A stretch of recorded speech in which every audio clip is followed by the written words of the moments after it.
Nous continuons, Inch'Allah, le cours de la jurisprudence. Et vous êtes sans savoir que nous étudions, Inch'Allah, le livre qui s'appelle Akhdari. Qu'Allah le Tout-Puissant nous assiste et nous le facilite, Inch'Allah.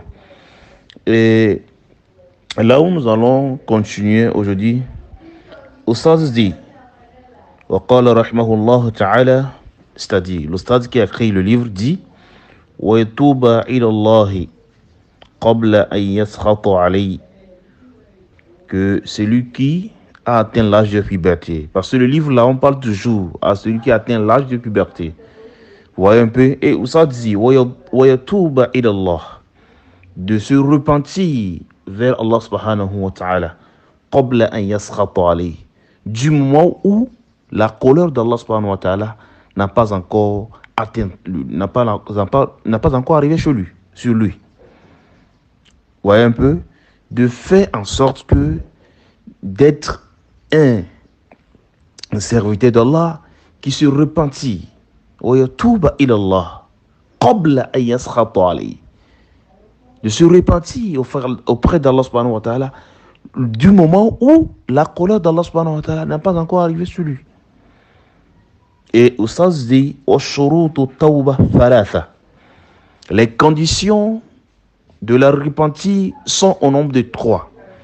Les conditions sur lesquelles le serviteur doit faire la repentie, il doit demander à Allah subhanahu wa ta'ala le pardon pour ses péchés précédents, sont au nombre de 3.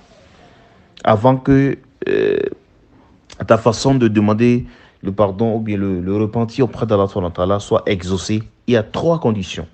La première condition, le stade dit an-nadamu ala ma fata, le fait de se regretter de ses péchés précédents.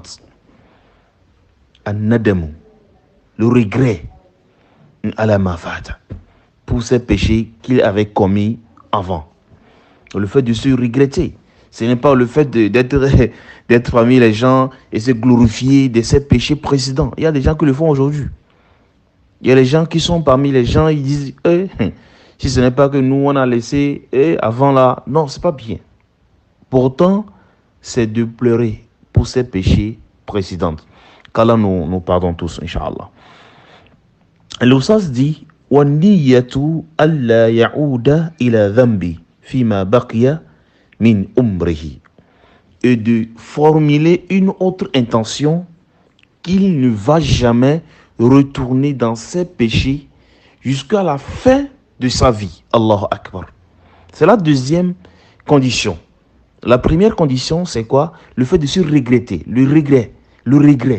C'est une grande condition de la repentie.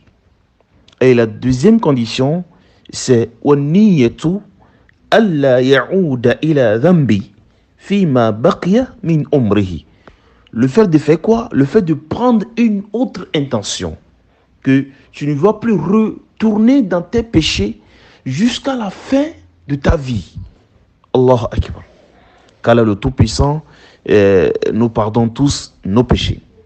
Et la troisième condition, وَأَنْ يَتْرُكَ مَعْصِيَةً فِي سَاعَتِهَا, est le fait de délaisser les péchés dans ces moments que tu le faisais. Et il termine pas in kana mutalabbisa biha, même si tu es habitué n'importe comment. Et le Salah dit là-bas, par exemple, mais si tu es habitué comme le fait de s'habiller, parce que tu ne peux pas sortir sans s'habiller, tu ne peux pas sortir nu. Donc ça veut dire que tu es habitué de s'habiller avant de sortir. Et il s'en dit le fait de délaisser, le fait de délaisser les péchés, dans ces moments.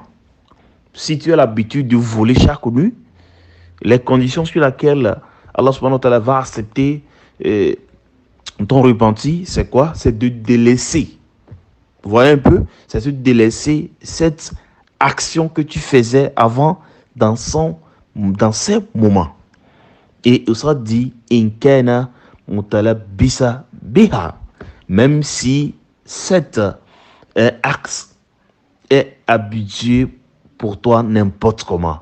Et il a dit par exemple, bon, comme si le fait de s'habiller, nous sommes tous habitués de s'habiller avant de sortir. Il n'y a personne qui peut sortir nuit. Si on voit quelqu'un qui sort nuit, on sait en même temps qu'il y a troubles mentaux. Donc, voici les 3 conditions sur lesquelles Allah subhanahu wa ta'ala peut accepter notre repentir. La première, c'est quoi? C'est le fait de faire le regret pour ses péchés. La deuxième, c'est de reformuler une très bonne intention que tu ne vas plus retourner dans tes péchés jusqu'à la fin de ta vie. Et la troisième, c'est le fait de délaisser ces péchés-là dans ces moments que tu le faisais, même si ces péchés sont habitués pour toi. Qu'Allah le Tout-Puissant nous assiste tous et nous voyons à la fin de notre cours d'aujourd'hui, Inch'Allah, nous demandons à Allah subhanahu wa ta'ala de nous pardonner tous nos péchés et qu'Allah accepte nos repentirs. Je vois que aujourd'hui le cours est basé sur le repentir, le fait de demander pardon, comment demander pardon pour qu'Allah subhanahu wa ta'ala accepte. Avant qu'Allah subhanahu wa ta'ala accepte vos pardons ou bien nos pardons, nos repentis, voici les 3 conditions. Wassalamu alaikum wa rahmatullahi wa barakatuh.